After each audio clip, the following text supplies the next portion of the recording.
Hope everybody is doing well on this particular Monday afternoon. That's right. It's time for the radio show with Mark Lee once again, and we're looking forward to another exciting show and all in that kind of way. So definitely looking forward to some great conversations and definitely some amazing insights. And we're going to see what's going on in that space and what is happening with people's lives. I do know that here in Durham, North Carolina, it is definitely summertime because we're having temperatures around the 90s, definitely some humid temperatures. And of course, we've had some rain showers and some more may be on their way on this particular afternoon. And of course, yours truly cannot have summer without this one big birthday party. They think that they're having it for the 4th of July. They think they're having it for the environment and all of that. But we all know that the Eno Festival is secretly Mark Lee's big birthday party and all in that way. So that'll be coming our way on this Saturday. It'll be on Saturday and on the 4th. So it'll be on Saturday and on Tuesday. It is a great musical festival. It has a great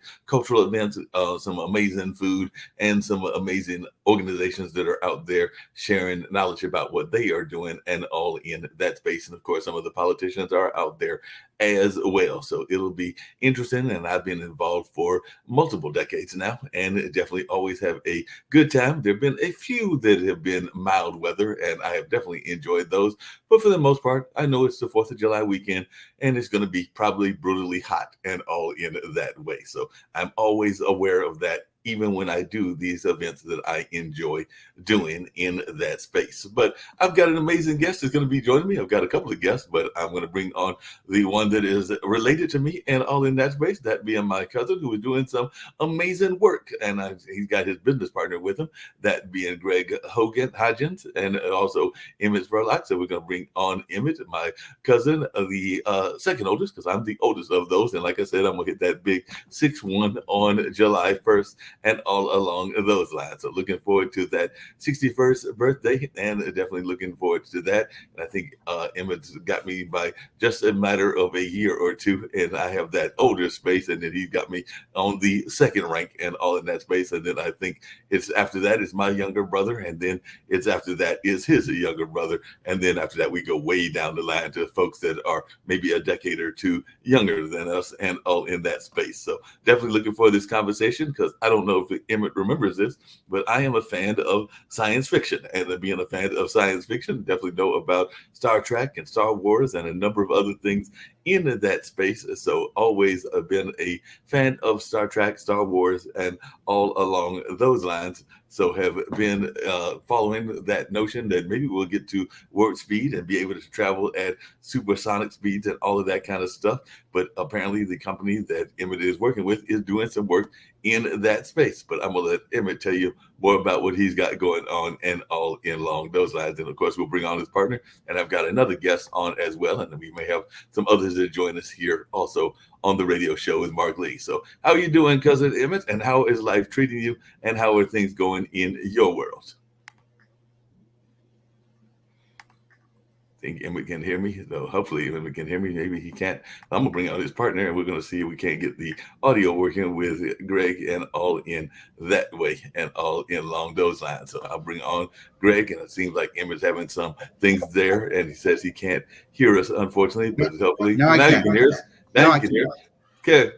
Glad you could hear us there. How's it going, Emmett? Like I said, I was giving the whole spiel just about me being the oldest and hitting that big 6'1" on July 1st and all along those lines. And then you're right behind me and all in that space. And I was telling how the Eno Festival, which is a festival that I've been emceeing for a number of years, might as well just be my big birthday party. They don't know that, but I make that joke every year that it's just one big birthday party for me and all along those lines. So how are you doing, cousin Emmett? And I am very fascinated by this company that you and Greg have formed. And for those that didn't meet you the last time that you were on and know some of your own background in the military, and of course your lovely wife and all of that, you can share that with our Pod TV audience and all along those lines. But definitely, how's it going, cousin M, and how is life treating you up there between DC and Atlanta and the various other places that you travel at? And something tells me that he can't hear us again. Oh no, he could hear us and now he can't hear us again. He might want to restart or something like that, which of course he Yeah. can't hear. So I will type that to him. Yeah, I'll type that to him as well. He Yeah. might want to go in and out. But Greg, just tell me a little bit about this company. Like I said, I have been a science fiction fan, and I heard people that have talked about this notion of warp and all of that. And then folks have gone like, that'll never happen in our lifetime. But then again, they thought that a lot of other things would not happen in our lifetime and all in that space. So, Greg, tell me a little bit about this company that you and Emmett, my cousin, are involved with, and we'll see if he's back and if he can hear me now. Can you hear me? Doesn't look like you can. Okay. But that's okay. So yeah, first of all, thank you so much for having us on the show. Really appreciate it. Really appreciate your time and energy. Warp Drive has actually been theoretically possible since 1994. In fact, I've actually got a little bit of research here. Okay. Not too much. Not too much. Not too much. But in 1994, a Mexican physicist by the name of Miguel Alcubierre actually sat down and kind of did some really wonky math to show that, yeah, warp drive is possible. It's a lot of energy and a lot of mass, but there is a solution to Einstein's general relativity equations that show that it can be done. However, the problem is that you need 10 times the mass energy of the universe to make it happen. So it's possible, but not really, right? You need a unicorn. So over the past 20 years or so, people have kind of really sat down and kind of really played with this to figure out there's a way to actually fix this and to kind of figure out if we can make it, if we can drop the energy requirements. And we got it down to about 2020 or so. There was a lot of math being done, and we figured out that we could basically do it with the mass energy of Jupiter, which is great. But the problem is you've gone from a unicorn to a vial of unicorn blood. It's still impossible, but it's less impossible, right? Okay, fine. So during the pandemic, though, a lot of people, they were stuck at home and they had a bunch of high-power computers, and they started running some interesting math, and they realized, you know what? We might be able to do this. There might be a way to do this without needing the mass energy of Jupiter. And I was at home during the pandemic, of course, just like everybody else was, and I was keeping up with the literature. And I realized that no one had really thought about combining this with one of our bigger problems, which is energy production.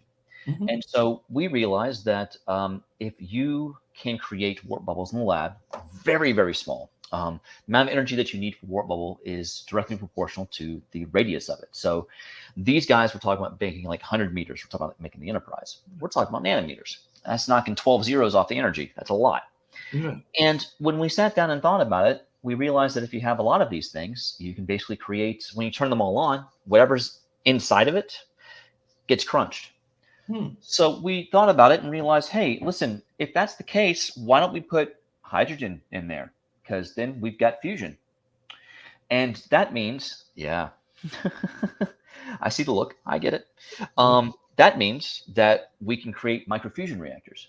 And that means that now Lawrence Livermore, of course, did their fusion experiment about 6 months ago. They produced some power, but they have a long way to go. Fusion's always been 20 years off. I'm 44.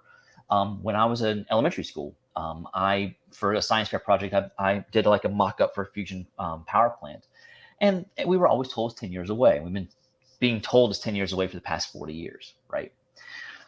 The reason is because there's two ways to do it. You either spin stuff up really fast and smash it all together, or can you hear us now?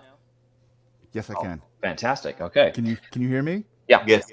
Okay, excellent. So either you spin things up really fast and smash them into each other, or you take a bunch of lasers and you fire it in a little pellet to make it work.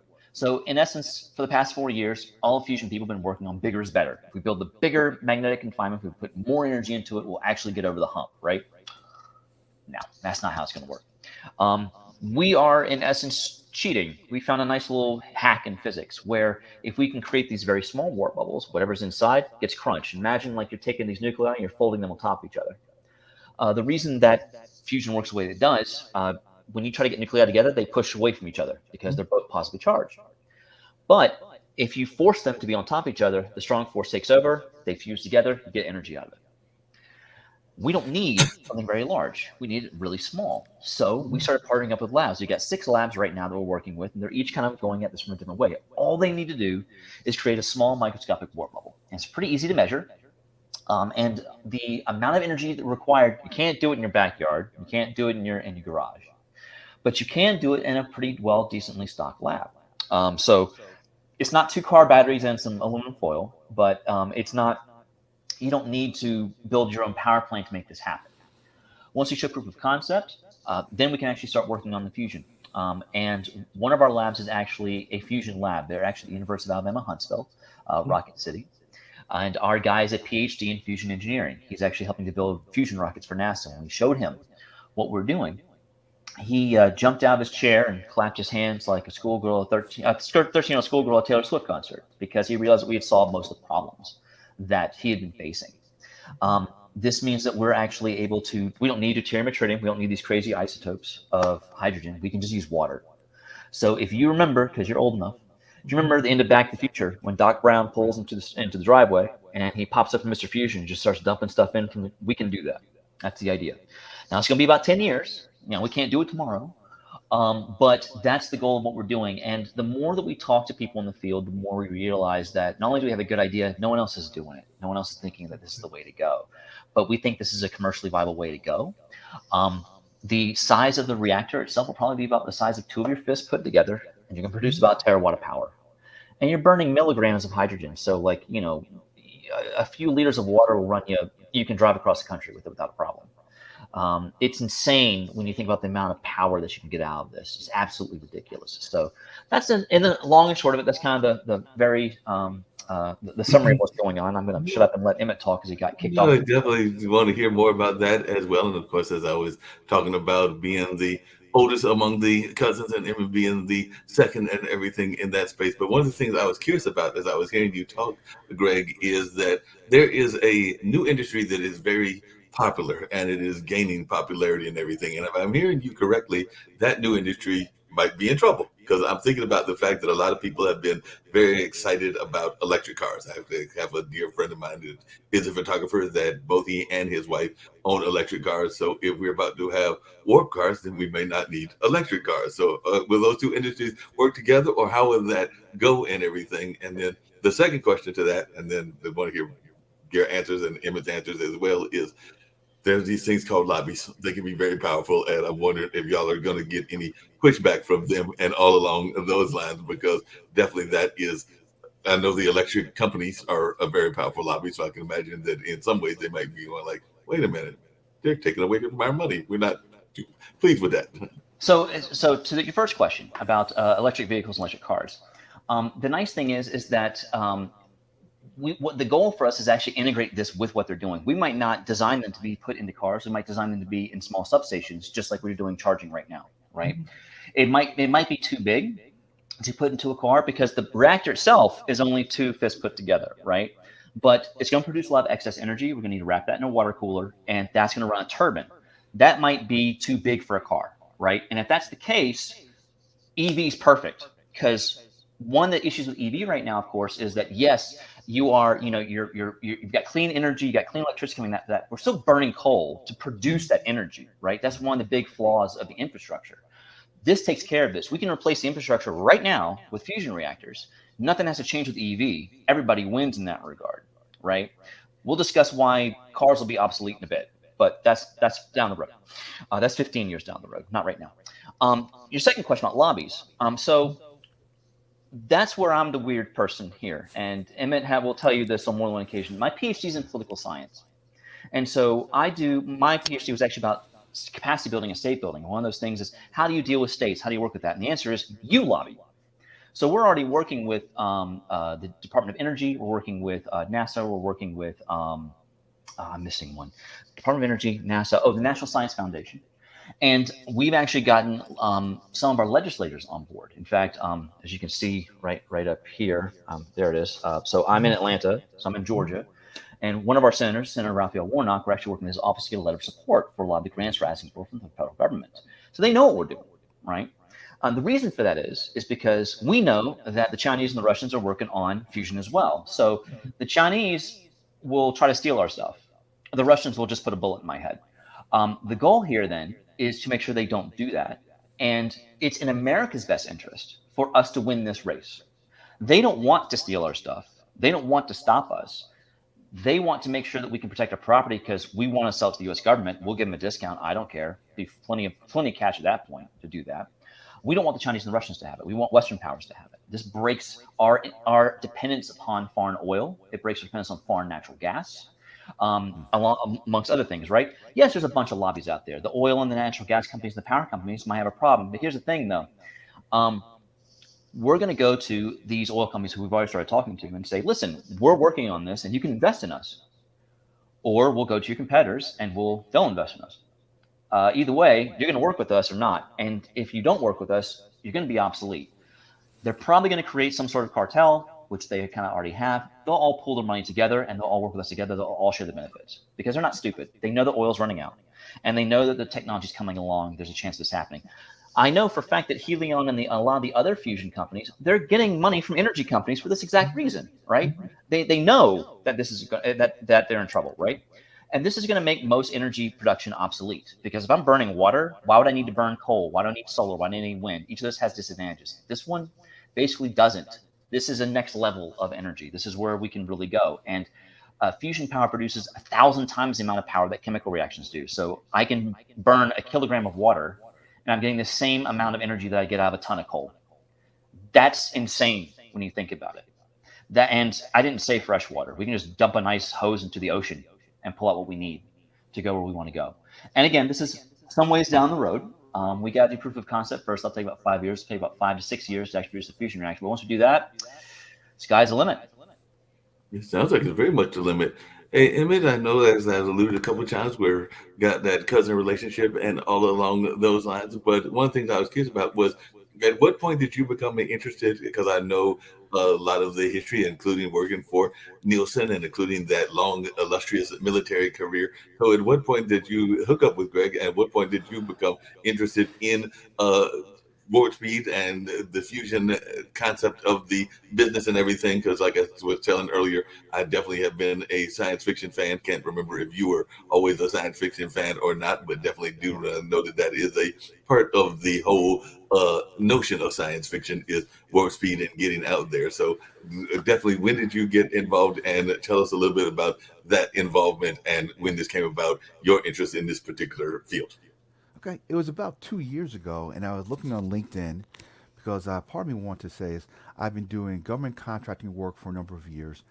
I did military for 28 years. Last 14 was active duty, but I was looking for something different, something that was going to be a little more meaningful. And on LinkedIn, I came across an ad, and part of it that was getting me was describing this crazy notion. And he said one of the things in there he says is, "I'm looking for my Spock to my Kirk. I'm looking for my Riker to my Picard. If you know what I'm talking about, let's talk." And I knew immediately he was referring to Star Trek. Now, I'm not the Star Trek geek that he is or others. However, it got me intrigued.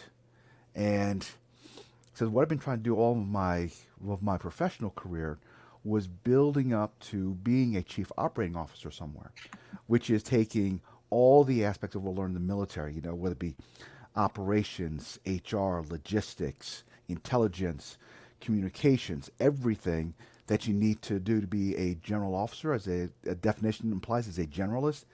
That's the approach I was taking. So in my military career, and even working in McDonald's Corporation and AC Nielsen, and even now at Booz Allen Hamilton, I'm able to cultivate some of those different aspects. And when I saw Greg's call out on LinkedIn, I said, that is something I can do. And it was just fortunate enough that I had a chance to go down and meet with Greg face to face. And really, he was saying it to me, and excuse my language here, but he said, "Yeah, this may sound like batshit crazy stuff, but I think I can do this." And Greg has this personality where he can sell ice cubes to the Inuits. He can he can sell oil to oil companies that they don't need it. He has that ability to give him 5 minutes. 30 minutes later, you'll be like saying, "Where'd the time go?" Because not only is he's able to sell the vision, but he not only believes it, but he also had the backing behind it. So as we're talking, he said, "Oh, do you have questions about the technology? Here's a bunch of peer-reviewed papers. Take a look at them. Oh, you want to know about who else is doing this? Here's another set of documentation of competitors that are out there and what they've been doing where he felt things would be different. And as he's showing right now, that's just one of his folders that he has. Uh, but really is more than anything else, it got me excited. But also recognizing that his personality and my personality, they're not the same, which I think is good. We are like a yin and yang, and they were able to complement each other. One of the things we describe is he is the kite that without a tether will fly up to the sun and get burned by the sun. My job is I'm the one holding the kite string.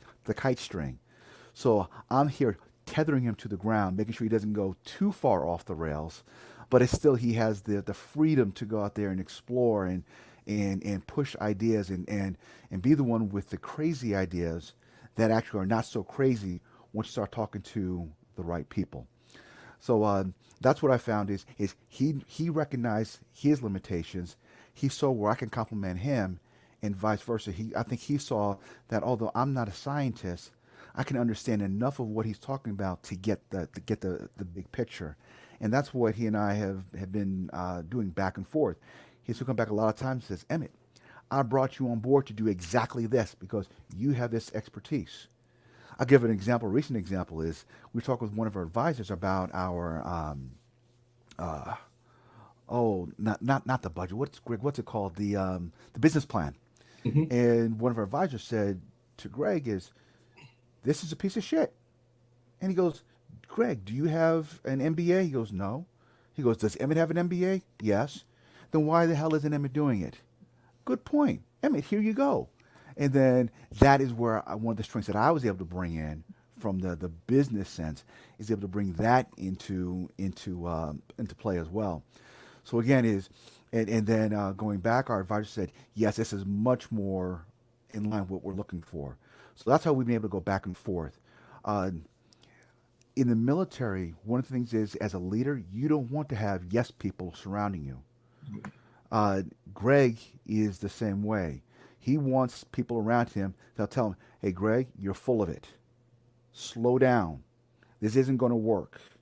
But it's not just saying no, but also he'll listen to you when you say no, but also know why are you saying no, so that he can then say, "I understand now why Emmett or Alex or Athena. Here's the reason why we disagree." And as a good leader, he's surrounding himself with people who are smarter in certain areas than he is, and that he relies on us to do that. And seeing that that was his personality and what he was willing to do, that also was very attractive to me. And I do remember when we were sitting in a Starbucks, and he reached over and says, "Do you want the job?" I'm like, "Yes." And he goes, "Congratulations, you're my COO." And we've been on this roller coaster of emotions for almost 2 years now. So Well, that answers appreciate your it. question. Yeah. Hey, Greg, along those same lines, I know that sometimes when people are in leadership and they are doing business development, they are sometimes afraid to get folks that are smarter than them or that have more experience than them. Emmett definitely mentioned the notion of somebody that had an MBA that you don't have and everything. So, how important was it for you to build a team that was made up of folks that had the same kind of ambition as you do, but also have different skill sets? It was probably one of the most important things. I ran a nonprofit for 14 years that had UN operational status. We actually did work with refugees all over the world. So I already had a lot of these leadership lessons. And one of the main ones was if you're the smartest person in the room of your senior staff, then you pick the wrong senior staff and you're in the wrong room. Everyone has something. Oh, I think we lost him for a moment there. Think And now if he's you back are now. surrounding yourself with clones of yourself, you don't learn anything. Sorry? Yeah, you you froze just for froze. a second there when you were talking about the room and everything. So if you just repeat that for us. Of course. So the room is an interesting thing. It's if you're in the room and everyone is a carbon copy of you, one, you don't learn anything. Two, everyone thinks that you're right because they think the same way that you do. And three, most importantly, you're not going to move forward. I want people who are ambitious but have different skill sets. So every person that we've hired so far, we're working with so far, has a different skill set from me.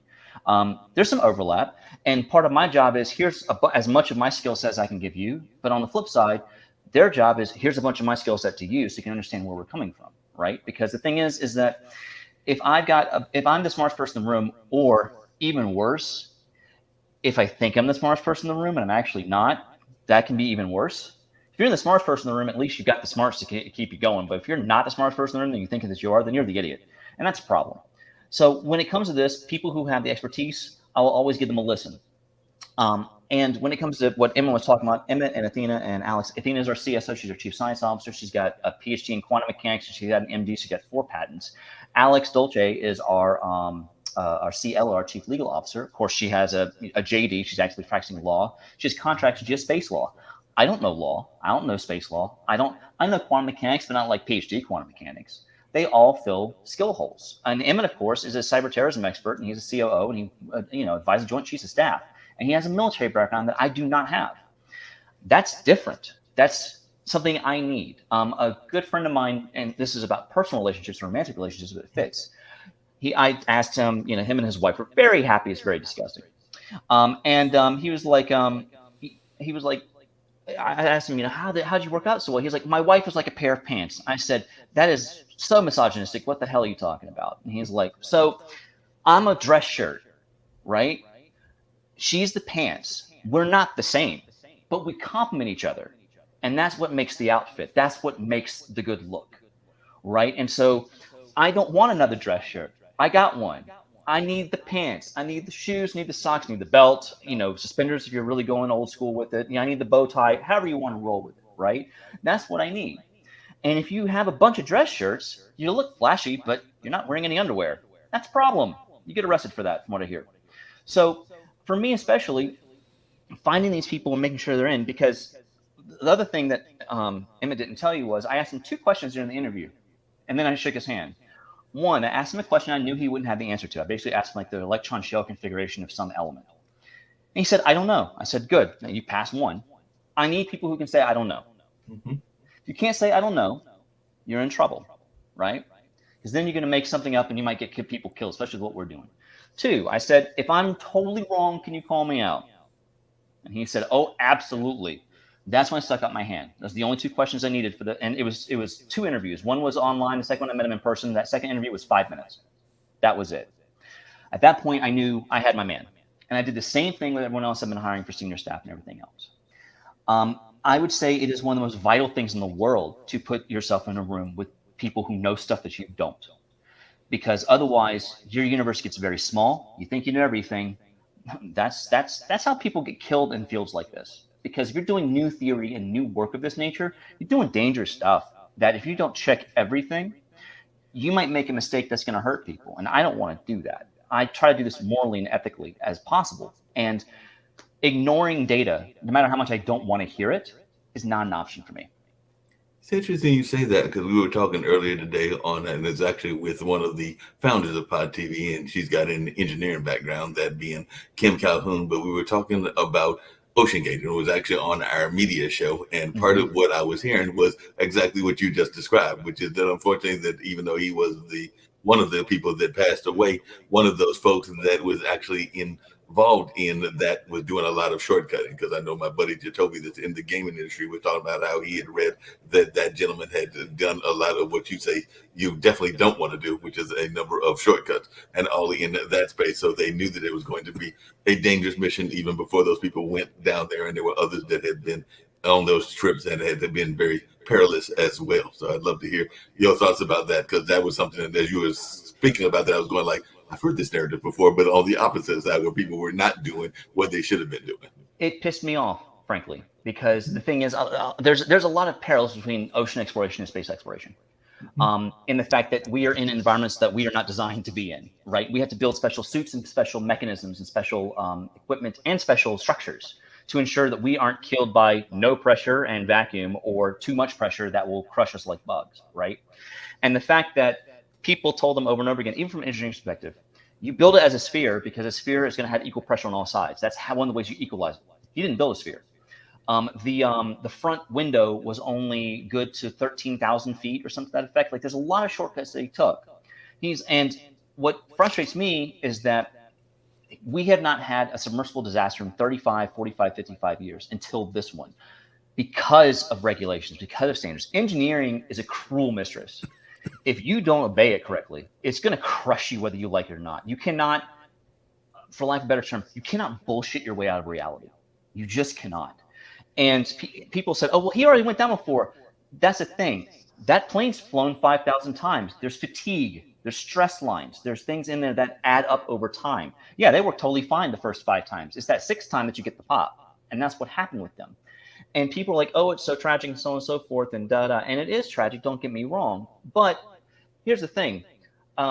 If they had actually listened to everybody else and actually gotten accredited and had it stress test and peer reviewed, which is a big thing we're trying to do. Like, just because we do it in the lab doesn't mean we did it. We want other people to check it because we could be wrong, because humans have a bad habit of being able to deceive ourselves, right? That's one of the things we do very, very well is we deceive ourselves.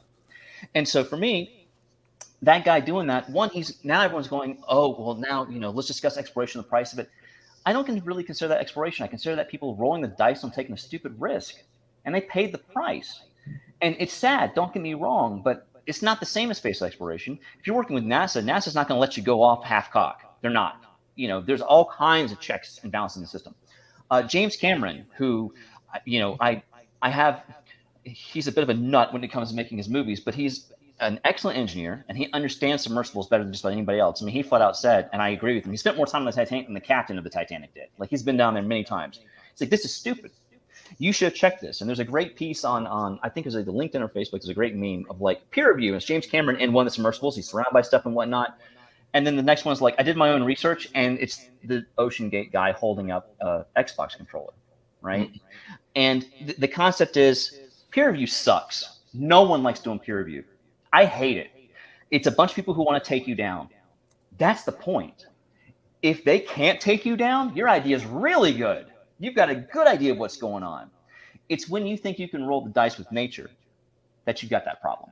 And so that's my personal take on this. No, that makes a lot of sense. I can definitely take heed on what you're saying and everything. I want to bring in a gentleman that comes on our new show quite a bit, and he is very much interested in infrastructure. He is a big fan of infrastructure, and he actually works with the Morrisville City Council and all of that. And I think that he's got some engineering background as well. So I'm going to bring in Steve Rao and see what Steve has got to say about some of the things that are going on as well. Well, I've been talking to my cousin Emmett. This is my cousin Emmett. Hey, guys, is waving the hand, and Greg Hodgins. They have actually formed a company that is dealing in warp speed and warp technology. So they're doing some major work in that field. And I know that you've been thinking about infrastructure and some of the things that you're doing, even with your company and everything. So definitely that's where the conversation's been going. If you want to jump in, definitely feel free to do that and everything. But I did have a quick question for Greg as Steve is thinking about his question and all along those lines, which is, Emmett knows this, and a lot of my family members know this. For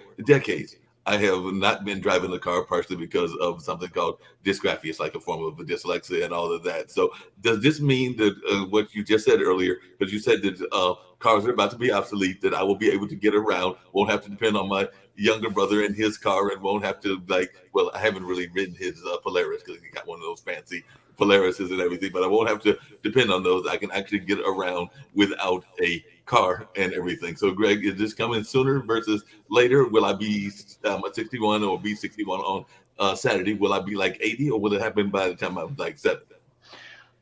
75 or about. So the idea is that what we can do is that we can, once we create the fusion reactors, of course, now we have the power that we need to begin making bigger warp bubbles. And the idea behind that is, one of the main issues with the literature is that they're making these very large warps. They're taking like kilometers at a time and warping that down. Imagine like a carpet, and you scrunch up the carpet, right? That's how it's working. We said, why are you making it so big? Why don't you just scrunch up like a micrometer at a time? You just do it 100 million times a second. That's how most computer processors work, right? It's a gigahertz, whatever. It's moving billions of times a second, doing billions of trillions of calculations a second. We can do the same thing with this.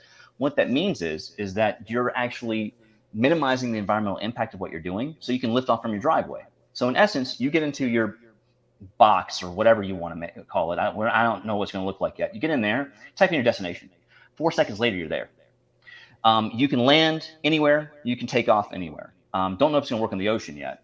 In fact, I do not want to try that. It will be designed for space and it'll be designed for atmospheric travel, but not the ocean, because the ocean has a totally different amount of problems with that. But idea would be you can go and kind of do what you want to. It's one of the reasons why I'm excited about a lot of the AI stuff and a lot of the self-driving things. We're going to need a large AI-assisted system to help us navigate everybody.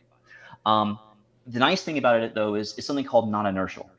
Non-inertial means that when you turn it on, there's no acceleration. So if I take a baseball and I throw it, it's got acceleration. It's moving at a certain velocity. If I turn on this warp engine, whatever environment I started in, so if I started on the ground, that's the inertial frame I'm going to be in. So there's no acceleration. It's almost like being in an elevator. The problem with that is if I go somewhere and the warp field cuts off, normality takes over. So if I'm 5 miles up, I just fall. But the nice thing is that there's a way to actually set it up so that your standby mode is you just kind of park where you are and you wait to where you want to go. So there's a way for us to do this where, in essence, you get into your little car in North Carolina or DC or Atlanta, wherever you are. You step in, 4 seconds later, you're in Nairobi or Ulaanbaatar or Beijing, whatever. We can probably be in orbit in about 10 seconds and deploy satellites and things like that. We can be on the moon in about 2 minutes or so. We can be on Mars in 30 minutes. So, and this is all, we are not doing FTL. We're not going faster than light. This is all sublight right now. And that's the kind of the key thing. So many people want to make the jump. A lot of theoretical physicists work on this. Like, we want to build the Enterprise and go faster than light right now. No. You start small. You slowly work your way up. And to go to your engineering question, how do you make sure this is safe and how do you build those regulations? And each time that we do this, we're learning more. And we don't expand how big the warp bubble is until we learn as much as we can from the smaller ones. Each of these is around the patents. That's how we make our money. We license the patents out. We get money for that because there's a lot of things that we can use this for that we don't entirely know about. It might make better telecommunications. It might be better for medical stuff. There's all kinds of uses of this technology that we don't know yet. We're creating a whole new field in that regard. So to answer your question, we think in 15 years or so, you'll be older, but you won't be old. Good, that sounds good. I'm planning to live to be 200 or something like that. I've already said that I'm going to still try to maybe dance even at that age and everything. So I'm going to bring in another guest who is a friend of mine, and she's actually involved in the dance community. So I want to know whether Warp Speed can help our dance friends and all along those lines. So Nicole Oxendine is actually the founder of Empower Studios here in Durham, North Carolina, and has been a long-time dancer. I forgot how long she's been doing dancing, at least 20 or so years and everything. Emily, it's hard to believe she looks like she's about 25, but she's actually got a little bit more age than that because she's definitely been doing dancing for a number of years and all in that space. So what do you think? Are you ready for Warp Speed dancing, Nicole? And we're going to have the technology that you can actually do dancing on using warp and that whole science fiction kind of thing, according to what Greg and my cousin Emmett are telling me. So are you ready for warp dancing? That sounds great. I'm literally very much into science fiction. So on the side, and I'll laugh and say thank you. It's over 20 years of dancing as well. So it's kind of funny you should say that, because one of the things I wanted to do was actually do a dance number while we're flying to Mars. And the reason is you can't do that in microgravity. We're actually figuring out a way to actually keep some kind of gravitational force. And the goal is to show how relaxed we are while we're going, because it's about a 20-minute trip. So you can do a decent dance number in 20 minutes. Had to figure out how to put the speakers in, but the zero gravity thing is, got me sold on that. and the thing about dance as well is there's such a deep concept of rhythm and resonance in that regard. And a lot of what we're doing is also rhythm and resonance. It's about constructive and deconstructive interference of a lot of waves and things of that nature. And music is just math that you play on an instrument. And the art of dance as well is the expression of mathematics when you really think about it. And the exacting standards that are required. Like, my God, do you do ballet, tap? What kind of dance do you do? I am modern and ballet. So your toes are terrible, and I'm so sorry. When you think about the amount of force required to do that, in fact, when we discuss physics, we discuss ballet dancers who translate very well to ice skaters. Yep. And we discuss the conservation of angular momentum, which is when you pull your hands in, you can spin faster. Yes. Right? Yes.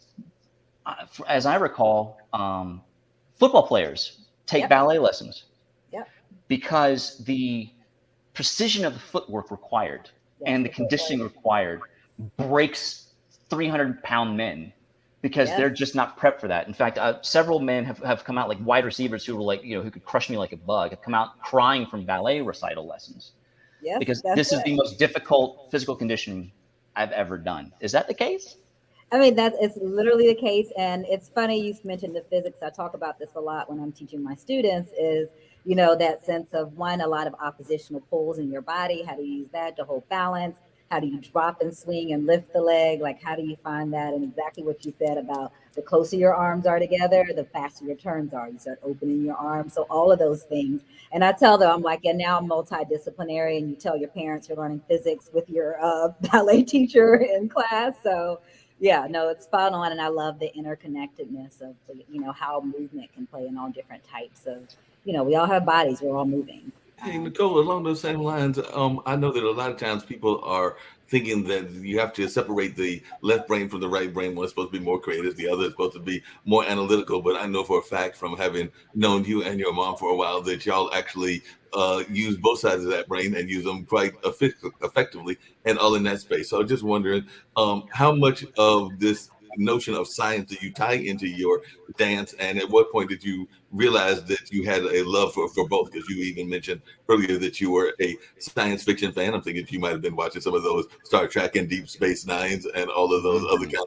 of things. So that's my dad. So I have the science. My dad is the full-on science brain. Like, it's so crazy how, so he has a huge collection of sci-fi books, which I go and I borrow books from his library and read, and we have this great exchange. But growing up listening to Star Trek, and you talk about the sound, he had the speaker sound where the entire room surround sound. You feel like you're on the Enterprise ship. Like, that's the only way for us to watch Star Trek. But it's that feeling of the music. And for me, that translates of like, but you talk about the waves in your body. Like, I like the music to be just like, to feel that energy. I like to find all the different rhythms. I like to find all the different sounds, like, and that's more my modern sensibility than the ballet, because ballet is a lot more regimented. But the modern dance allows you to really be in this, be in these weird and like these odd spaces that I think, the ballet gives you the structure and foundation. That if you really dig into modern and using music and how to use sound, and how do you feel sound in your body? A lot of improvisation is like reacting to that. Like, where in your body do you feel the sound and moving, and what does that sound feel like?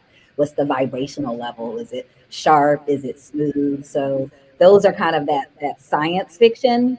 When I talk about right and left brain, for me, I run a business. I look at it that way. If I could just be a creator and explore and, I feel like that's more the left brain side for me. The creative side is that piece of creating work. But then the other piece I think about, like the product, like what gets me to a product of getting things done versus the creative side is more, I'm in the process of how do we get here? And that's for me, the psychology behind it of, why we do these things and that exploratory space. So I don't know if that quite answered your question, but no, it definitely did. And along the same lines, and I want to hear from Greg and Emmett about this as well. I know a lot of times when we think about certain businesses, they are always put the title of the business and then they put the business under the end of it. So there's this notion of show business, or you can use in your case, dance business, or science fiction business, and a number of other things that we could go with, health business. But I feel that a lot of times the folks are very much involved in whatever they're involved in, and they have a great passion for that. Not so much the business side. So that's why you get a person like my cousin Emmett, who did the business side and all in that space. But how much of that was an issue with you, Nicole, where you had to learn the business aspect? Like you said, Empower Studios is a business studio. Y'all do performances. I think y'all are probably at Centerfest. Y'all have been there a number of years and everything, and y'all have definitely performed at a number of other events around the community. But how much did you have to get your board and other people, including the students, to buy into the business aspect of what is going on? Well, I think the plus is, for me, I anchor myself in a really strong mission. My background, I'm a dance movement therapist. So I have a master's degree in dance movement therapy. For me, it's the piece of understanding the why, going back to like psychology is all about the why. Why do we move? Why do we dance? And once I explain that and you break that down and I look at from kids' developmental stages, like that's my nerd out space. I can go all the way into it. But what I find is that clearly articulating what that is, the the parents and the families are, they find it, when they go look at the website, it's really interesting how they describe our website. Like they get the feel, they get the energy. So I'm very clear on like what the creative vision of it is. And it's a little bit of marketing and branding because that's very creative to me. Creating that and being very clear. And then from there, it's just communicating that out to other people and letting them understand, okay, this is what we represent. This is what we stand for. Because I'm clear and anchored in that, like it's not different from what you see on the website. It's not different from what you feel like when you describe it. Like when you go to the site, it feels like this. You see the colors, like we choose an Empower pink, which is a strong, powerful pink. Not that's the soft, light pink that you typically see in ballet, but that's for a reason. We want those kids to access their power. So I use that and anchor that, like to start with that creative space. And then from there, you build out like, all right, now who looks at that? Like that's the business aspect. What type of people are attracted to this? What type of families or what type of parents and are interested in something like this for their child? And what we really have is a diversity of families. And, we talk about the business aspect, that's kind of knowing your customer and being able to clearly understand who our customer is. And then we step back to market to that customer who's being attracted. We ask them questions. What school does your child go to? Some of them are at like charter schools or creative schools or, different types of school. What activities are you interested in? Or what activities do your parents do? Or from some of our families, a lot of them are in women's studies, which is fascinating. You have some professors in women's studies or some filmmakers. So the type of people that are attracted to the mission and the vision is really, to me, is what keeps the business going, because we go back, we're mission driven and we're mission based. Hey, very interesting. Hey, Greg, I have a couple of questions for you. One is that, and Nicole wasn't involved with this, but that we had one of the places I work at is a cultural arts center in Durham called the Hayti Heritage Center. And they had a summer arts initiative, and they asked the kids, they did some Gunham dance, they did a number of other kind of performances, but they asked the kids to envision 2100. And one of the things that struck me was that a lot of their visioning was around social issues. So they were like having these big houses that had a whole section that was dedicated to homeless. They also had a whole section that was dedicated toward making sure that there were gardens involved, so that there was some sort of food involved in what was going on. So it seems like they were very aware of some of the social issues that are out there as well. So I was wondering, in your own childhood, was that something that you paid attention to? And at what point did you know that you wanted to do something that was going to make a difference? So man, you hit on something really cool. When I was younger, I saw homelessness and I saw a lot of social injustice. I was born and raised in the American South, and I was exposed to a lot of racism, misogyny, things of that nature. I internalized it, and I didn't really question it until I was in my early, until my late teens, really. So I was in high school before I really was like, I just took all this stuff for granted. Why am I taking this stuff for granted? Then I got my first degrees in biochemistry. I got a degree in history, went and taught high school. Then I went and get a master's in political science, and I started a nonprofit. And I traveled over the world and saw refugees and people who had been displaced by natural disasters, by war, by. Think you froze again. This white male privilege is a thing. It is a thing. It not only is it a thing, is a very insidious thing, because the thing about privileges is that the great thing about privilege is I can ignore it if I so choose. But other people cannot. They cannot take those things and put them somewhere else. So I saw people in Haiti who worked just as hard as I did, but were not going to make it anymore because of the system, right? There's a philosophical test by a philosopher named Rawls. And basically he says, if you can't pick your gender, you can't pick your race, you can't pick your socioeconomic status, would you want to be born in this society? And the answer is always no, but some societies do it better than others, right? And for me, fighting inequality is very important because, if I hit the jackpot, I'm a cis straight white guy in America. It's this system is designed for people like me. It is not designed for a lot of other people. And that frustrates me because we don't know how much of that human capital is being lost. We don't know where the next genius is. Could be in a refugee camp somewhere.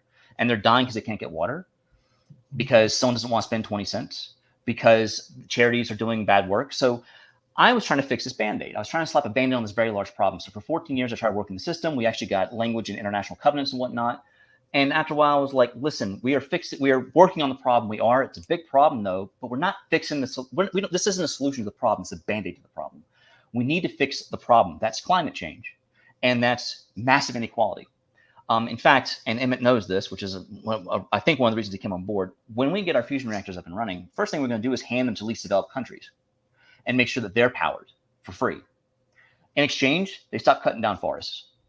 The goal is because the thing about cutting down forests is they're not doing it because they hate the planet. They're doing it because that's how they survive, because that's all they have, right? And if you just impose a solution on people, you're usually causing more problems than what's happening, right? Like the road to hell is paved with good intentions. Actually, please go watch my TED Talk. I literally talk about all this stuff in my TED Talk about like how charities come in with the best intentions, but because they don't know what's going on the ground, you have problems. For most of history, physical technology has surpassed social, cultural, economic, and political science. So our social sciences lag behind our physical sciences. We build an atomic bomb and we have a bunch of nations who can kill each other, right?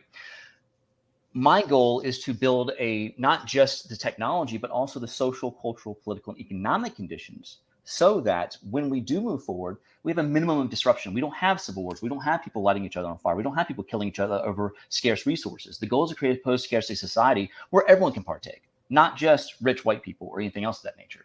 So for me, I guess social justice has always been something that's been very important to me. I just didn't know it for a while. MLK Jr. said it best. You know, the social justice is long, but in the over time it bends towards truth, right? But that doesn't mean that happens by itself. You got to fight every day, and being able to power is neutral. It's how you use it that actually matters. In fact, there's a great piece and Emma's heard the story 20 times. And if you want to go pass out, by all means, there's a beautiful piece in the UN meditation room. When you walk in UN headquarters, on the left is Sputnik, sitting right up at the top. On the right, there's a meditation room. And in that meditation room is a big, massive block of iron ore that has been mined. It's just a big, massive square, rectangular block. And Dag Hammarskjöld, who's one of the best diplomats of the 20th century, basically wrote like a benediction on the wall. And he's like, listen, our ingenuity, human hands and human brains invented the machinery to dig up this iron and to purify it and to slap it in front of us right now.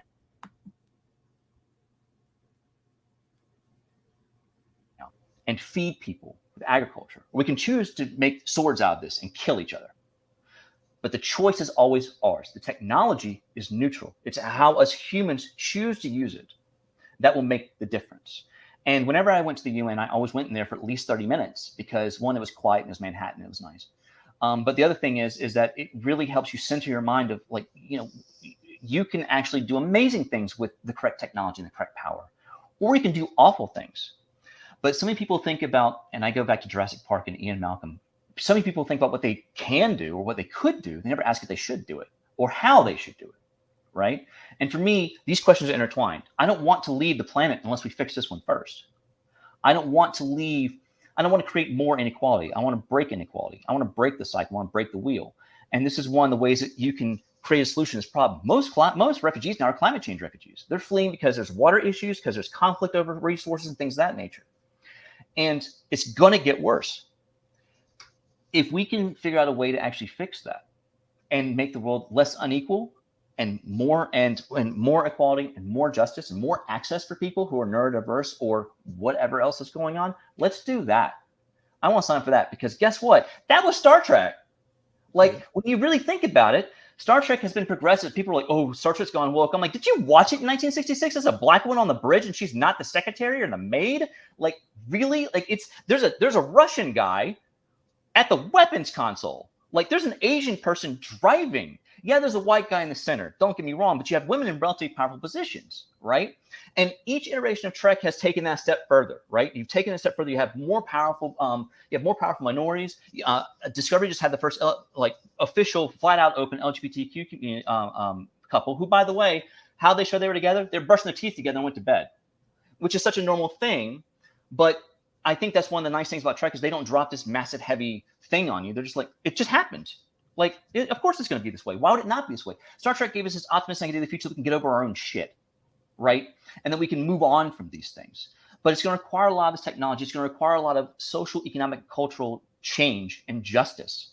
And if these two things are divorced, we kill ourselves, in my opinion.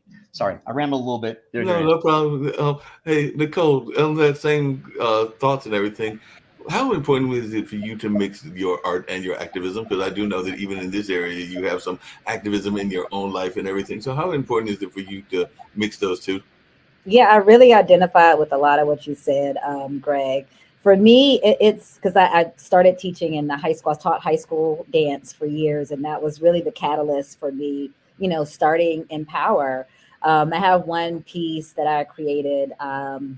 Was all about like guiding light, and it had this wonderful kind of optimistic outlook on the world. And then at this point, I think Trump was about to be elected or something. It was something the election piece, and it just in that piece I was so frustrated, and I shifted the entire kind of scope of that work. And now the title of the piece is Have Mercy, but it's a prayer for America. They use the flag throughout the piece. They're throwing the flag around, and it's this, for me it's a lot of angst, and it was, for me, that's my angst about, okay, what does it mean to be an American? And as many times as that piece is one of our strongest repertory pieces, as many times we've taken it to perform, there's people are always conflicted, right? So, if you're a veteran or you grew in that space, we're throwing a flag around and it might touch the floor, like in that piece, or, we grab it, you hold it up, then you grab it here, and the reactions of people to that. And, we talk about activism in that sense. Whenever we're asked to perform somewhere, I'm very intentional around the piece that we do take. I think about, all right, what is the effects? For me, it's that piece of how do I use this as a voice to speak? The way I also teach my students, and I was really excited for their show this year, is they started speaking on those social issues, right? So one of the students created a piece on human trafficking, right? The name of the song was Nobody Cares. And I'm like, this is powerful. Another one was about prayer. It's so them seeing that, for me, setting an example of like, and I would tell them about the piece, like, this is me, like, dealing with America, that, when Trump was elected, the first round, like, we're still performing this piece, like, and every time it has a different meaning, and or it still connects to what we feel about America. But that piece of teaching this next generation to use their art as a way to express, as a way for activism, to be a way to use it. So thinking of like, we do festivals, we do different cultural events of like, all right, well, we're taking this piece, we're taking this, and we're going to make sure that the audience understands, like, we're using this as our art form, and our way to articulate, and our way to express, and to educate, right? So that piece of like, people don't know about all the things, and as dancers, a lot of times I'm educating them and they're educating me, right? So it's that kind of cross thing of like, they have so much to say. And I like to teach them, this is a tool, a dance is a tool. This is one way that we can be, it's not all happy, right? We're not always happy dancing. You can express the frustration, you can express your sadness, you can express your fears, and really use dance as your outlet and your tool. And that's, for me, is a real basis for, what the active, the movement and activism for me. Yeah, that makes a lot of sense. Hey, Emmett, cousin over there and everything. One of the things I was curious about is that your mom, my aunt, was very much of a leader in the education field, both there in Richmond as well as in the New Jersey area and everything. And there are some folks that are frustrated by the state of education. So I was just wondering your own thoughts about the state of education. And do you think that we're seeing enough of the science development in the education space and all along those lines? Because I would sometimes wonder what Aunt Kellen, your mom, would think about where we are in education if she was still living and all along those lines. I'd love to hear your thoughts. And then you can also tell Nicole if you've got any dance moves at all in that space. Line dancing. Um, I think in some ways, I think my mom might be rolling over in her grave with the way education has gone.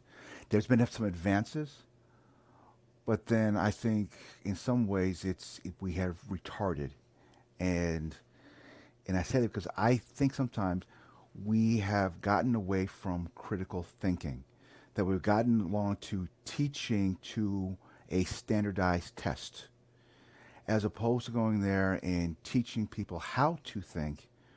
We're teaching these young people how to pass a test. Uh, so no longer are you really challenged to provide your own thoughts to something. It's more of, well, this is what it is, and you just memorize it, and that's it. Even I say right now, my wife, she's working on her PhD, and I know a number of people who've gotten a PhD who also, once they're done, they think is they are the end all be all because they've attained this education. My thing is, that's just you only become an expert at that little sliver. But more than anything, if you learn how to think critically, how to analyze information, how to look at things both quantitatively and qualitatively, and sometimes looking at both together, how they work together.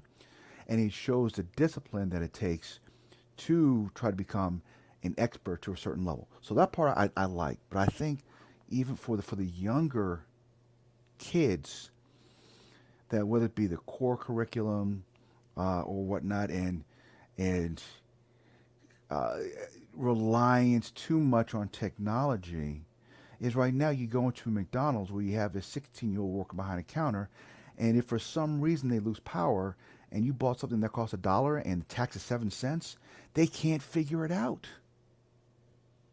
You've all the kids right now is if you want to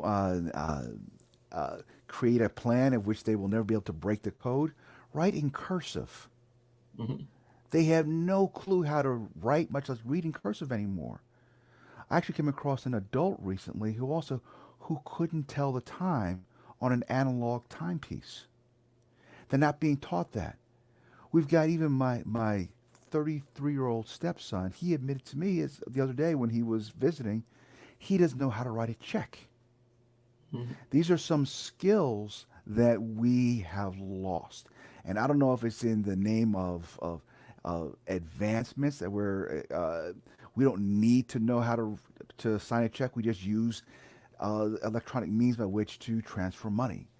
Again, we don't need to write anything in cursive anymore because we have a digital signature that we can use instead that may be more secure. Um, so really, when you ask that question, I think it's for me, it's a loaded question. I welcome the advancements in education, but then I think sometimes we forget sometimes the basics. Remember the 3 R's, Mark, growing up: reading, writing, and arithmetic. I think we've gotten away from that. But at the same time, again, as I was talking with a young person recently, and what they're doing is they're taking geometry in like fourth grade. I didn't take geometry until I was in 10th grade. So those are some things, though those advancements are great as well. So I said it's for me, it's some things I like about the state of education, but other things I don't. And maybe I am showing my gray beard, which I see also you're touching your gray beard also. Yes. Is there certain ways that I don't want to be stuck in saying, well, this is the way we've done it before and our generation turned out fine. I don't want to be that person who just lives in the past, but I want to be that person who can embrace the goodness of education in the past, as well as the advancement in educations that we have today. So it's really it's where do you find that happy medium in education? And honestly, me personally, I am a lifelong learner, and I know mom growing up after finishing college, she was saying, go get a master's. I'm like, no, because she was pushing it so much. I'm like, no, no, no. And then after she passed away, I completed getting my MBA from North Central, and then went back, and by the grace of God, went to Harvard Business School. If my mom knew what I had accomplished that, she would have been jumping for joy. The fact that it took me 30 plus years to finally go back and get the education that she wanted me to get. That's how important it was to her. So there's your answer. No, I'm I done. appreciate that and everything. And Nicole, along those same lines and everything, one of the things I was thinking about, a couple of things. One, to that cursive remark, when I was thinking about that dance remark, our tech person at Hayti came by because they happened to see an exhibit that was going on in the room, and there was an exhibit of calligraphy. So the way that apparently the young kid described calligraphy to their parent was, I need you to come and see something that's kind of like cursive, but it's not cursive. So that was their way of saying that calligraphy is just another form of cursive, but it's a more fancy version and all along those lines. But to what it was kind of alluded to, I sometimes do get frustrated by some of those folks that are in that degree space and will have degrees and haven't had their body of work to get to that honorary degree. Because it's one thing to have a body of work, like you can have an honorary degree if your work has shown that you have done that work. But there are some folks out there that have bought their degrees, and that was a problem for me and everything. But I was wondering, as an educator, your thoughts about that, because I do know that that happens as well, that there are folks that are going to these institutions and basically buying their degrees. Miko. Sorry. So I asked the question again. I don't think I understood. You were saying you were asking specifically about I was just asking about the state of education, but also in the higher education space, because I do know some folks that are not necessarily doing their work, but they will stick a doctor on their title. Well, I can speak a little bit to the I guess the use of technology, and that's Emmett, you were kind of going into that piece that, you know, I think about when I first started teaching, being fresh out of college and YouTube being like the hot, the thing that was coming up, and how I was able to use YouTube as a tool and how I was able to use information, the access to information or the access to creating something.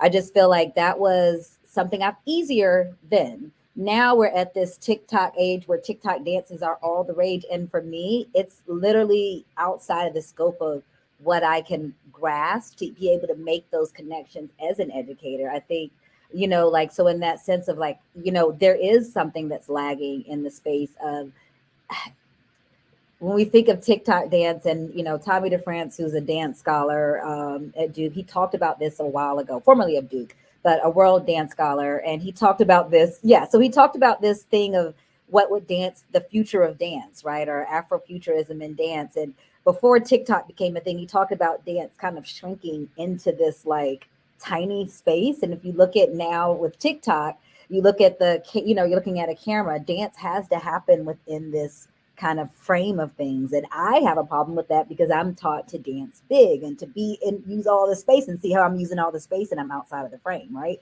So now you have kids who are using movement in a different way. For me as an educator, it's really hard for me to make the connection to help them use that as a learning tool. I feel like it's, you know, the shift of dance as the learning tool. It's like, yeah, learning dances, maybe using memory to learn dances, you know, all of those things I could dig into. But you know, I definitely agree with this huge disconnect of even the position of educators and communicating how to actually grow students and what is the integration of technology in this new era of what social media is.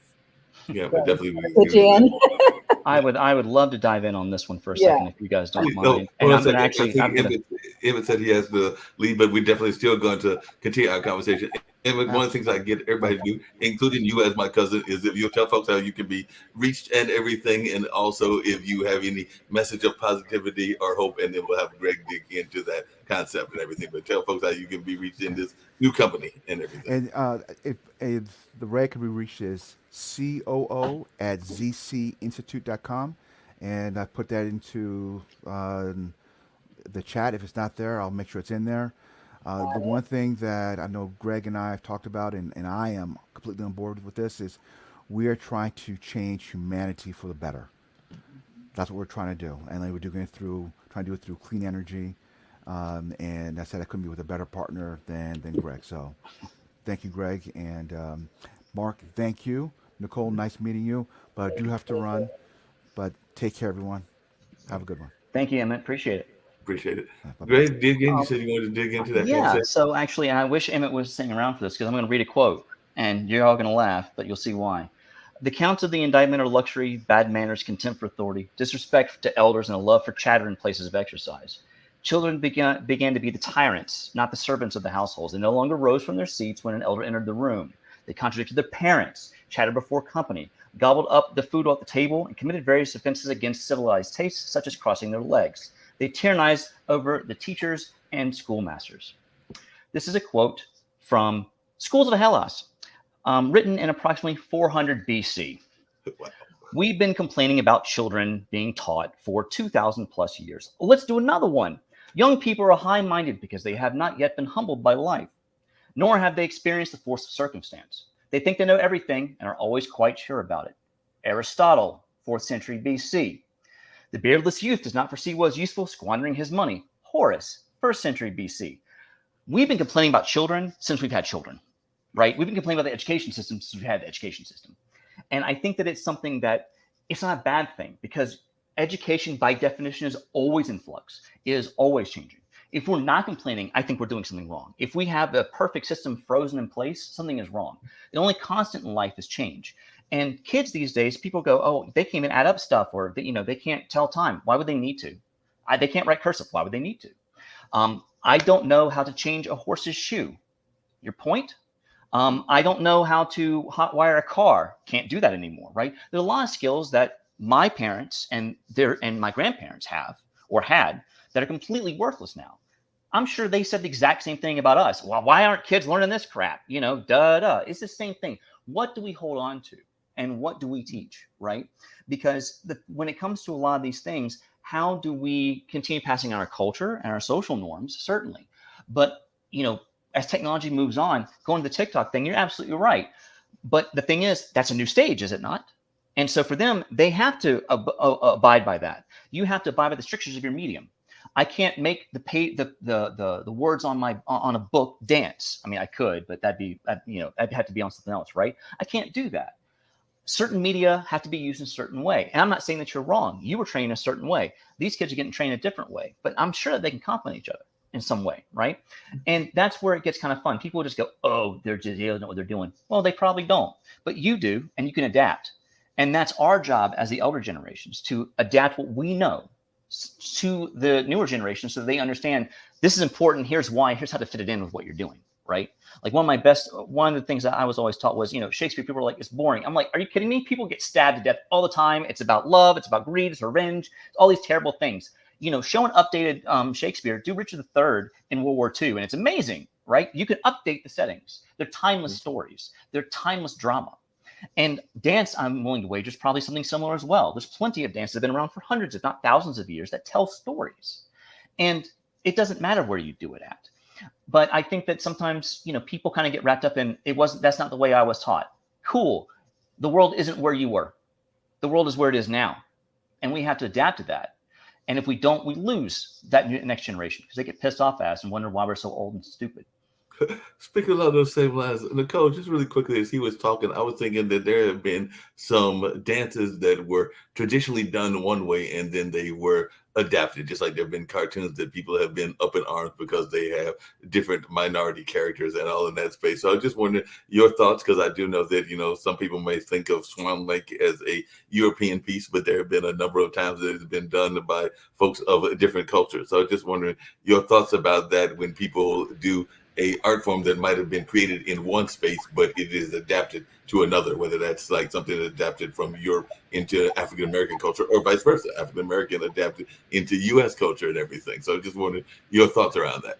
I think it's very similar to what Greg was saying. When you talk about being able to adapt something and like, how do we learn? So it's that piece of learning. But I also, there's a lot of respect I have for this generation in terms of like the push for equity.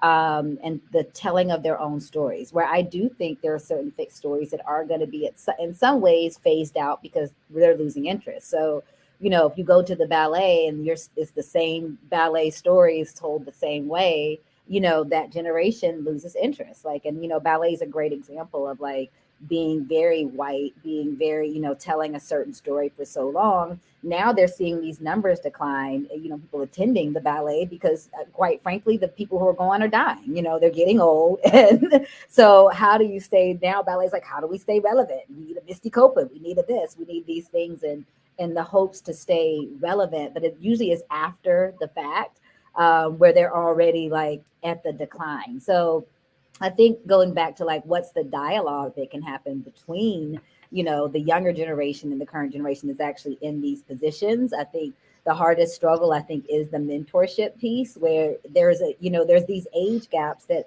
don't communicate very well with each other. Certain generations just don't, they don't understand each other. There's certain generations that are like, oh yeah, I understand. It's not like they're sequential. It's like a grandparent talking to like a great grandchild might be more of a closer, I don't know what that close, piece is, but I definitely think there's something to say to that, to how we respect the generation that's coming forward, because we're going to need, literally, you need them to, tell us what's relevant. And we do this at the studio for our shows. We ask the kids now, instead of me being like, hey, I want to do The Wiz. That was my era.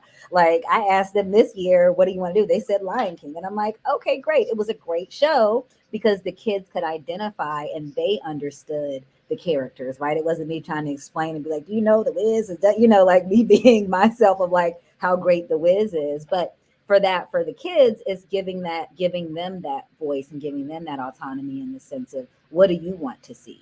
and then let's make it happen and let me work to help that. And that's really the direction that I'm taking Empower, is getting a lot of feedback from we have this generation and they have a lot to say. I want to know what they want to see, as opposed to me putting that out there. So it helps me as a teacher because I can't figure TikTok out, so tell me, and then I can give that, that back and forth, that dialogue that I think is really important. And I would have to say this, I have to hop off soon too, but no. Greg, I wanted to say something. Yeah. Well, Nicole, it's funny you should say that, because The Lion King's just Hamlet. I know. And I love the fact that you use a repackaging story to discuss the repackaging that's necessary. And they just redid the Lion King with Beyonce. So that's the whole, it became a thing because, but you're right. And good stories, timeless stories, can be repackaged infinitely and sold infinite times. That's one of the reasons why Shakespeare is so timeless. Yeah, he was a, Renaissance white guy in early modern England, but the stories can be carried anywhere to be told about universal themes of emotion, of suffering, and things of that nature. And Lion King is a perfect example. Disney went, oh, it's public domain. Let's steal that and make it about animals. Awesome. Great. Free. And we got all kinds. And James Earl Jones gets to play the king. I mean, how can you go wrong? Yeah. You can't go wrong with that. And because you've got to bounce off shortly as well. I was have a conversation recently about ballet, because I was talking to somebody that was of a taller height. I think they might have been around 5'7" or 5'8", and they were thinking that they were too tall for ballet. And I was thinking that Misty was taller than she actually is, because I think she's closer to 5'5" or 5'4". It's the long legs that you think. The aesthetic is the longer legs, short torso, so you look taller. Usually the guys are shorter in ballet, so they want the girls to be short in ballet. Yeah. They don't towering over the guys. So it is a thing. But ballet is it's way more aesthetics than anything else. And that's what keeps people out. That's the barrier to entry, is aesthetics. It's the aesthetics, but I'm also thinking that there are probably times that is some taller folks that are in ballet that might be taller than that standard height, whatever that standard height is. Standard companies know the costumes are cut a certain way. The corpse, that line of the corpse, the company dancers have to all be the same height. It's a thing. In traditional classical ballet, let me be very clear. There are other ballet companies where they're more contemporary ballet, that they do allow for those different height. But if in most classical companies, it's all about the look, more so everyone being exactly in sync and looking exactly the same. Well, if you tell folks how you can be reached and everything, and definitely any message of positivity that you've got. The other question I was going to get to, but I know you've got to bounce, is this notion of that inner critic and outer critic. Because I was actually going to ask both you and Greg, if you got time, definitely answer it. Because I was wondering whether there were folks that were you were having a hard time convincing them that you were going to open up this dance studio, and how you dealt with that. Because I know that even in my age, I sometimes face folks that will give you that reason that you shouldn't do the things that you want to do. Yeah, my thing is I've learned to keep my circle very close and tight, to people who really do encourage and inspire me. And it goes back to, I say, a mission based. I can come in, and these little ones, they, if I ever have doubts, I have a 3-year-old looking at me what's next, and that is the push and the drive. And I think people who have children or family, just that sense, or just that close friend of the people who are in your space. And I've just, the pandemic was something that really pushed you to be in space with people that that really love and care about you, and having that support system, because the naysayers are going to come no matter what. That's just the reality. That's the harsh reality.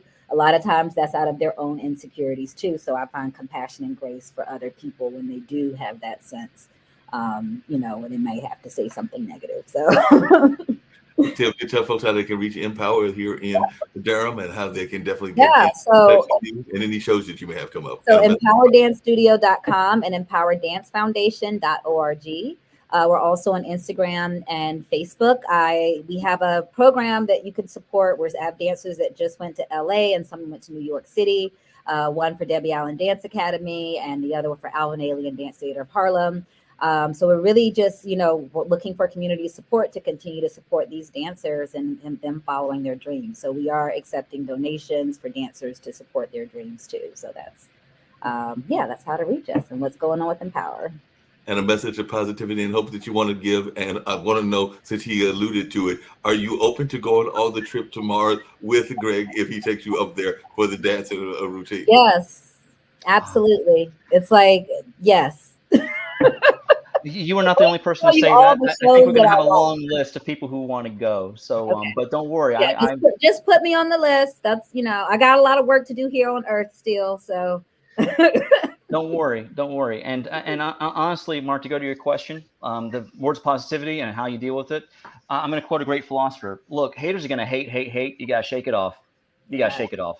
shake That's all you got to do.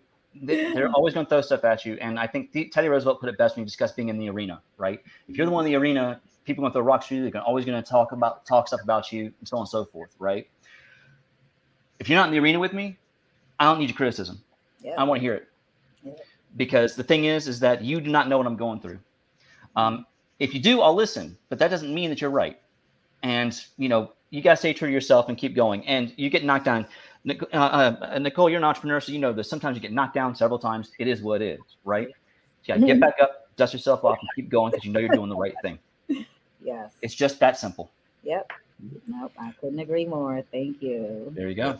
I appreciate it. And like I said, wrapping up, I know both of y'all have to leave and everything. This has been a great conversation. I hope that both of you will come back in the near future, whether it's this show or some of our other shows as well here on Pod TV. If there's any last words that you have of advice for entrepreneurs, since we are a entrepreneurial network, I know that both Kim and Nick are entrepreneurs as well. So I'll start with Nicole first and then come to you, Greg. But any message of positivity or a message of inspiration that you want to give to fellow entrepreneurs? So as you're heading out the door first, Nicole, I'll let you give that message of positivity that you want to give to entrepreneurs, because I do know that entrepreneurship is an important part of the Durham legacy, but just the business legacy in general. So any message you have for our future entrepreneurs?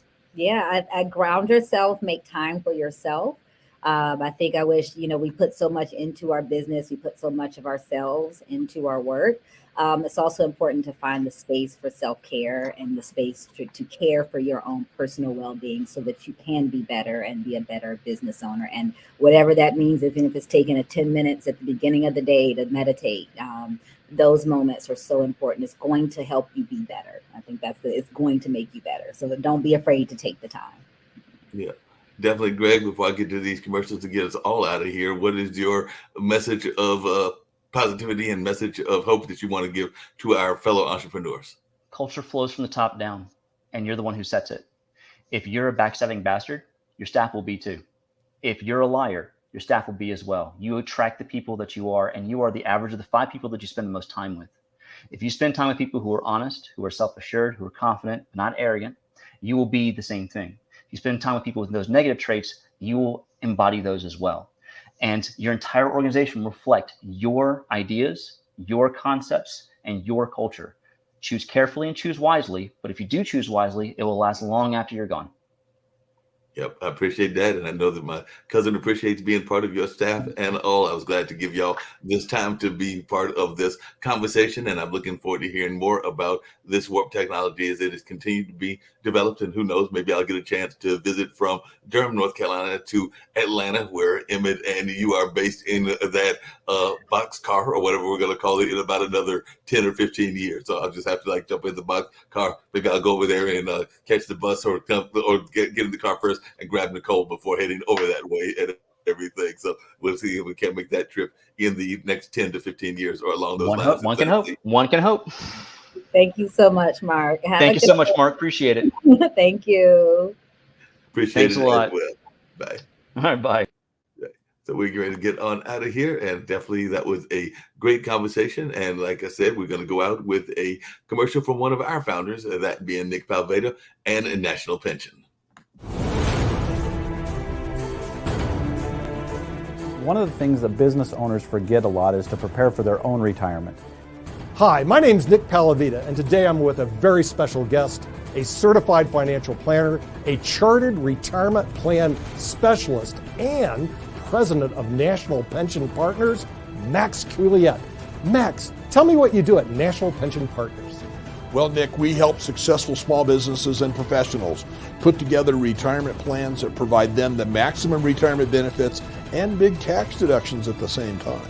Well, how do you do this? Well, we get on an internet conferencing system with the client. We review their goals, what they want to accomplish, and then put together strategies to help them in implementing a retirement plan that benefits them, not everybody else. Well, that sounds really good, but how much does this cost? Well, it's really not bad because the first consultation is free.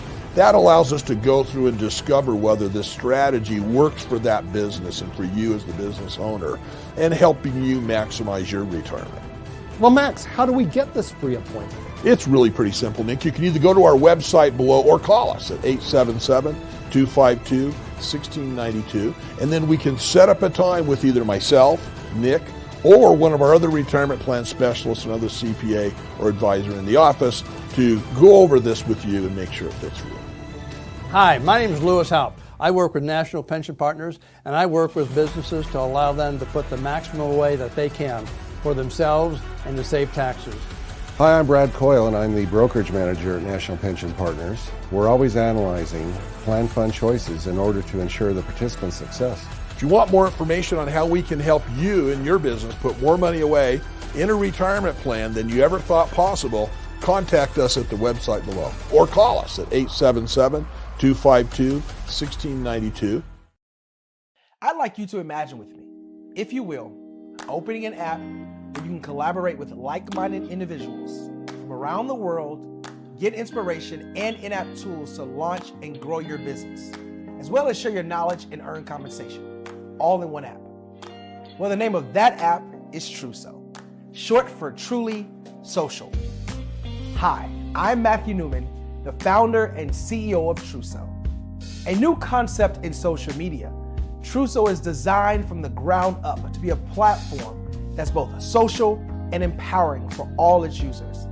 How exactly do we do that? I'm glad you asked.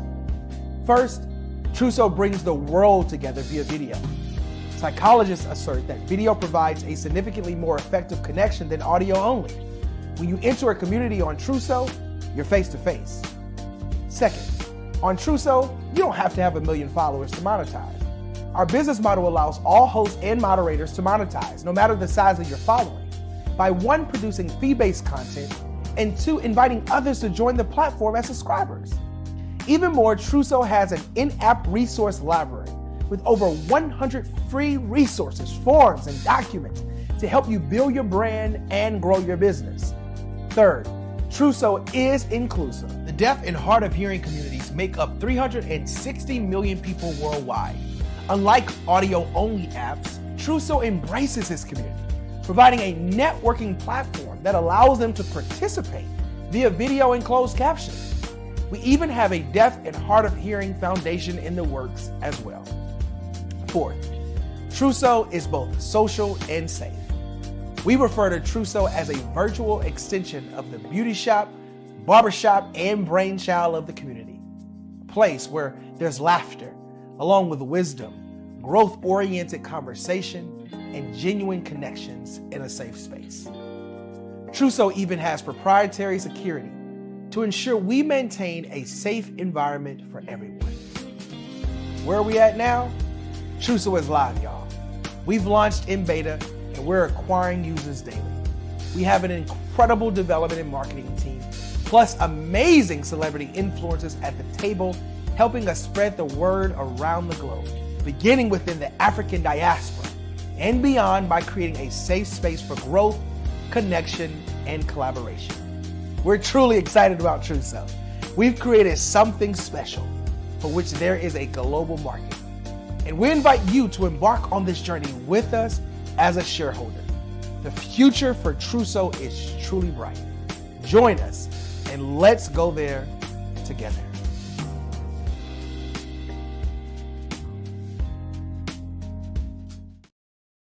At Shirley Lou & Associates, powered by First Financial Security, our mission is to help all people achieve financial security and peace of mind.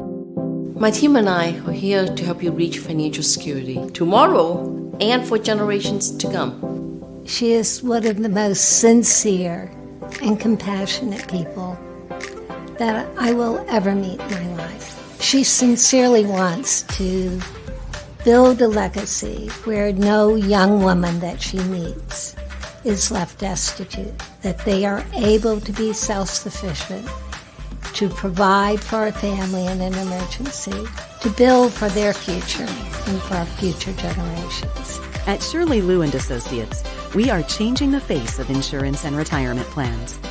Our mission is to lead, empower, and grow. We are the home of tax-free retirement. We provide comprehensive planning for businesses, rollovers for retirees, and individual personal financial planning. I'm a very people-oriented person. It's important for me to make sure my clients feel in a safe environment, make sure I feel in a safe environment, that I can trust the people that I'm working with. And I feel that here working with Shirley and my team. These people are more like family to me. We believe entrepreneurship is a possibility for all walks of life. Reach out to us. We would love to have a conversation to see how we can help.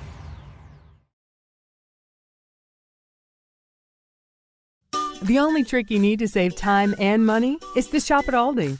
Aldi. Shop differently. Limitless length plus volume. Sensational from every angle. New Lash Sensational Sky High Mascara. Only from Maybelline, New York. Everything that touches your baby should be this comforting. Pampers Swaddlers. The #1 choice of hospitals is 2 times softer. All right, Trivago. Find me a hotel somewhere in Thailand where I can wake up with a view of the ocean. Awesome. The future. It's impossible to see. And when it's finally here, it might not be what you'd expect. It might just be better. Introducing Luxury Electric.